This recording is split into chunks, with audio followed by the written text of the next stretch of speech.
Todo el análisis de la información aquí con Jania Noel para entender la noticia. La inesperada renuncia de Ulises Lara a la Fiscalía Especial en Investigación de Asuntos Relevantes de la FGR, apenas y 6 meses después de asumir el cargo, pues ya genera muchísimas preguntas, muchas interrogantes. Oficialmente se habló de motivos personales, pero su salida coincide con investigaciones de enorme peso político y jurídico, como agronitrogenados, el caso de Ismael El Mayo Zambada y diversas indagatorias relacionadas con Sinaloa. ¿Se trata de una simple renuncia o de un reacomodo dentro de la Fiscalía? ¿Qué implicaciones puede tener para estos expedientes? Para analizarlo, conversamos con Samuel González Ruiz, ex titular de la Unidad Especializada en Delincuencia Organizada. ¿Se acuerdan de la UEDO cuando entonces era la PGR? Samuel, te saludo con gusto. Mil gracias por estos minutos de tu tiempo. Gracias, Tania. Un gusto estar contigo y poder opinar ante tu auditorio. Y bueno, pues mira, yo creo que es un tema que todavía no alcanzamos a ver el fondo. Simplemente hay muchas especulaciones, los casos que tú has comentado, el tema del avión, el tema de los que tú estás señalando, pero yo creo que hay que dejar un poco de tiempo para tener información real. Lo que sí se puede decir es que, pues sí es una salida que no esperábamos, pues es un agente de confianza de la administración nueva de la Fiscalía General de la República, y creo que a mí en este sentido no me gustaría abundar en especulaciones, porque no tengo datos que puedan realmente profundizar el caso en este punto, Tania. ¿Y qué tan relevante era la Fiscalía Especial de Asuntos justamente relevantes dentro de la estructura de la FGR? Bueno, realmente tenía un rol central, tanto aquí como en la Fiscalía de la Ciudad de México. Pues Ulises Lara sí representó un punto central en la Administración de Justicia, tanto que fue designado como procurador sustituto, fiscal sustituto en la Ciudad de México, y que terminó el periodo y luego se incorporó a la Fiscalía General de la República, y bueno, pues ahora 6 meses después renuncia. Así que realmente considero que tenía un rol muy importante. Vamos a esperar a que se nos explique o tengamos más datos para poder determinar dónde está el punto del problema también. Y el caso, Samuel, el caso de Javier Corral, que generó una fuerte controversia desde el punto de vista jurídico, ¿cómo evalúas la actuación de Ulises Lara en ese episodio? Bueno, ahí tenía ciertamente el tema de Javier Corral, pues es un tema de mucha confrontación entre el gobierno local de Chihuahua y el gobierno federal. A lo largo de pues bastantes meses estuvo generando problemas, como tú sabes y yo he comentado. Pues Javier Corral no solamente tiene ese problema. Tú sabes que el periódico La Jornada le imputa el tener relación con la muerte de la periodista Brecht, que murió asesinada, y que quedó confirmado que la información salió de la oficina de Javier Corral. Ese es un asunto muy delicado, un asunto que todavía no está aclarado y resuelto, y creo que Javier tiene que dar muchísimas explicaciones. Tú sabes que Javier pues tiene visa, no tiene visa de los Estados Unidos porque es ciudadano americano. Javier nació en los Estados Unidos, y sin embargo pues hay varios puntos en su gobierno que no quedan claros y que están, entiendo yo, siendo analizados por la propia autoridad norteamericana. Entonces no solamente es un punto que tiene que ver con los temas de este tema polémico, si se había autorizado o no la presencia de la Fiscalía de Chihuahua en México y cómo terminó el caso, sino directamente con problemas en su administración vinculadas a cómo salió información de su oficina para el asesinato de Miroslava Brecht. Samuel, tú estuviste ahí adentro. ¿Qué perfil se necesita hoy para cubrir esta fiscalía? Y si hay presiones, porque entendemos que está dividida la banda, ¿no? Por un lado está la gente de la presidenta, como es la fiscal, y por el otro, pues vemos gente que probablemente parecería de otro grupo, como Lenia y su exmarido, que es hoy de quien estamos hablando. ¿Hay presiones? ¿Qué perfil se necesita hoy para cubrir este cargo tan importante, Samuel? Mira, Lenia, yo siempre aconsejo que en el caso de los americanos tienes que ser extraordinariamente cauto. La relación entre México y Estados Unidos es una relación muy compleja. Ha sido así durante muchísimos años, y uno de los temas más difíciles de la relación entre México y Estados Unidos es el tema de la seguridad, del narcotráfico y de la corrupción. No es un tema nuevo, es un tema que tiene pues prácticamente 100 años, ¿verdad?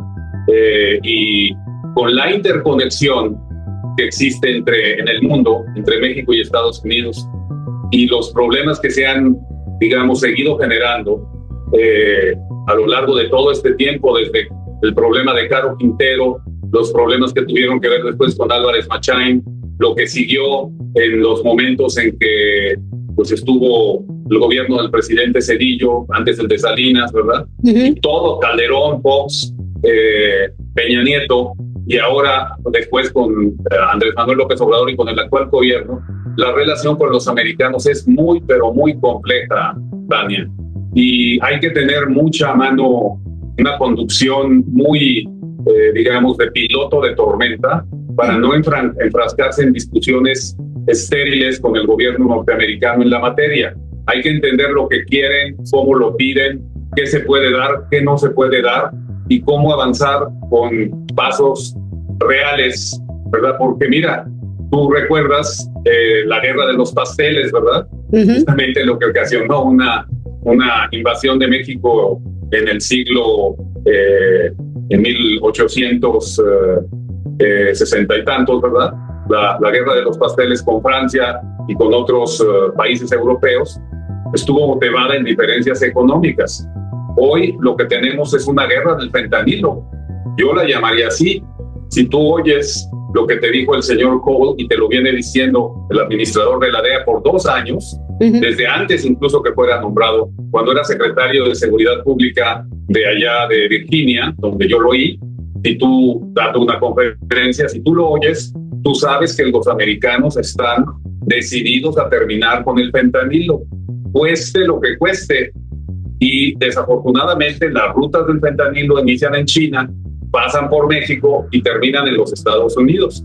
Es decir, es un fenómeno transnacional y evidentemente la jurisdicción norteamericana, lo que le llaman el largo brazo de la ley, les permite a ellos hacer investigaciones, nos guste o no nos guste. Pero yo quiero hacerte un comparativo, Tania. Mira, ¿cuántos soldados murieron en la guerra de Vietnam? Soldados americanos.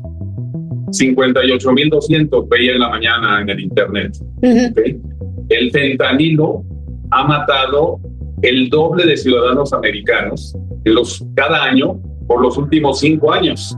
Y aún este año que está bajando el número y el pasado de muertos por sobredosis de fentanilo, estás hablando de 70,000 ciudadanos americanos. Es decir, en un solo año mueren más ciudadanos norteamericanos que en la guerra de Vietnam durante el periodo de casi 10 años que duró la guerra de Vietnam. Eso te dice por qué los políticos americanos no pueden de ninguna manera bajarle la presión a quien está implicado en el tema del fentanilo. Claro. No va a bajar la presión, no es posible, no importa que lleguen los demócratas, como ya lo estaba señalando el propio embajador Ken Salazar, por eso publica su libro. No importa que lleguen los demócratas, ¿verdad? El tema del fentanilo es un grave problema norteamericano y nosotros estamos implícitos en él. Claro, pero Samuel, entonces, esta relación tan cercana, tan entrelazada de México y Estados Unidos en este asunto específicamente de las drogas, de los cárteles, tendrá que ver con esta renuncia. Dices, el perfil de este cargo de la Fiscalía tiene que ser como de un piloto en tormenta. Entonces, esta persona de quien estamos haciendo referencia, de Lara, no fue tan pulcro, no fue tan buen piloto, por eso sale, o yo no lo este cambio es un así. Cambio en la estrategia. Yo me estoy refiriendo a que el gobierno mexicano en pleno y la Fiscalía en lo particular tiene que entender la compleja relación con los Estados Unidos. Ajá. Y tiene que entender cómo se debe relacionar con el gobierno americano. ¿Lo está entendiendo hoy por hoy? Con todos, es que no solamente de ese funcionario, todos los otros funcionarios tienen que hacer exactamente lo mismo porque si no entienden qué quieren los Estados Unidos, yo te auguro que nos quedan pues toda la administración de la presidenta Claudia Sheinbaum, gane o no un demócrata o un republicano, ¿verdad? ¿Pero el gobierno lo está entendiendo? No lo está entendiendo. No lo está entendiendo. Se está sintiendo que son ataques, que son inmotivados y por lo tanto no puede generar los procedimientos de acercamiento que serían extraordinariamente útiles para los dos gobiernos, que se puedan llevar a cabo y que puedan, digamos, llegar a acuerdos que permitan una terminación completa del fentanilo y de otras drogas, y se entienda el porqué, el enojo del pueblo norteamericano, que no es un enojo político, que no tiene nada que ver con temas meramente que tienen que ver con izquierda o derecha, tiene que ver con elementos estructurales del número de muertos que el fentanilo está matando en los Estados Unidos y que desafortunadamente, pasando por México, con complicidades en niveles de gobierno locales, estatales y federal mexicanos, ¿verdad? Pues tienes problemas muy graves que hoy te están dando la luz hacia allá, porque de lo contrario, ¿verdad? Lo que tú tendrías que hacer es romper las relaciones con Estados Unidos, romper el comercio con los Estados Unidos, ¿verdad? Y esperar a ver si resistes. O sea, esa es la gravedad de la circunstancia que estamos viviendo por no querer entender este gravísimo problema del fentanilo, Jania. Y en medio de este problema del fentanilo, como bien refieres, ¿qué mensaje envía esta renuncia tan rápida en una fiscalía encargada de casos tan importantes? Pues mira, la renuncia en sí misma no me parece tan relevante. Lo que me parece muy relevante es que no exista un procedimiento de acercamiento y de entendimiento con el gobierno norteamericano que realmente haga conducir los esfuerzos de los dos países para que se terminen las cosas y haya un tema de, digamos, de cooperación muy fuerte entre los dos países para cambiar este desafortunado problema que tenemos de la delincuencia criminal en México, en Tania. Entonces, para concluir, Samuel, tendríamos que estar pensando en cambiar las estrategias y la narrativa y el diálogo con Estados Unidos, específicamente en estos temas tan delicados. Exactamente, esa es mi humilde sugerencia. Sí. Como me preguntaste, dada mi experiencia de haber trabajado pues casi 4 años en las Naciones Unidas, de conocer los problemas de droga en muchas partes del mundo, de haber estado en unos 60 o 70 países, incluyendo Afganistán, Irán y otros países estudiando los temas de drogas, te digo, hay que tener mucho cuidado, porque de lo contrario, lo que vamos a tener es lo que ya estamos viendo, es la guerra del fentanilo, no la guerra de los pasteles. Sí, exactamente. Una guerra que empezó por el cobro de un pastelero que decía que le habían saqueado la tienda y de ahí Francia aprovechó por una cosa, luego el incendio es incontrolable. Samuel, te agradezco mucho que nos ayudes a entender. Samuel González Ruiz fue titular de la antigua Unidad Especializada de Delincuencia Organizada y como nos lo recuerda, él ha trabajado en innumerables países como especialista precisamente de estos temas. Samuel, muchísimas gracias por estos minutos de tu tiempo. Gracias, Tania. Gracias a ti. Pues ahí lo tienen, la sugerencia, el análisis, la problemática en la que estamos metidos. No solo es un nombre, no solo es una pieza, es la relación México-Estados Unidos. Vamos a hacer una pausa, regreso de inmediato. Soy Jania Nobel, volvemos.